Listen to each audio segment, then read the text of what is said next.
Governor, I think the big thing right now in the headlines is talking about whether or not the money is there for teachers to get pay raises. That was a priority for you as far as tracking what the legislature is doing right now. Right. Where do things stand? Well, I can tell you, I meet on a times a week with our leadership, and they're in concert with me. And I can tell you, this has been a huge priority for me.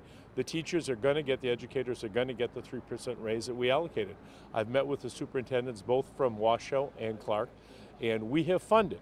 Not only have we funded the 3% raises, we've funded the merit raises going forward, we've funded increased enrollment projections, we funded increased healthcare costs that go into their budget. Why they have trouble balancing their budget and where they're coming up with these numbers, I simply don't know. But my staff has done an incredible job. We have funded reasonable increases in all of those areas in addition to the 3% that should go to all educators. For the first time in 10 years, they're getting a salary increase. And we balanced our budget, we made it happen. They have to work within the dollars that they have and make it work. So that money is in the bills right now that will be considered then ultimately. Absolutely. The money at the end of the year. At the end of the session, the money is in there. We expected an increased insurance cost, and we gave them the number for that, the money for that, for their health care coverage. We expected an increase in enrollment. We gave them the money for that. We expected to have the roll-ups on the merit pay. We gave them the money for that. Those are all in their budget in addition to the 3%.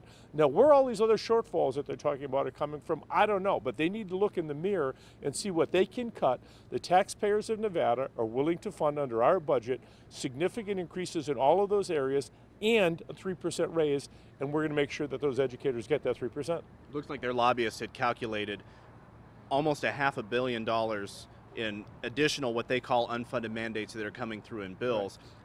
I know we're still halfway through the session. Right. A lot of that plays out. Do you believe that's an accurate number? Well, I don't know where they're coming up with that number. And they have a big team of paid lobbyists that are up in the legislature fighting for what they feel is appropriate. All I can say is they look at a bill and they put their own fiscal note on it, and most of those bills aren't going to get out of the legislature.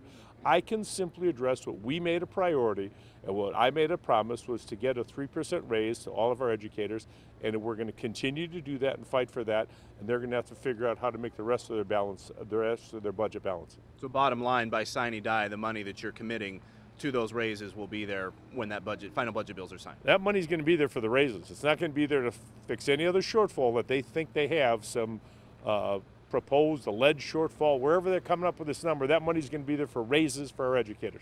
Yes, it will.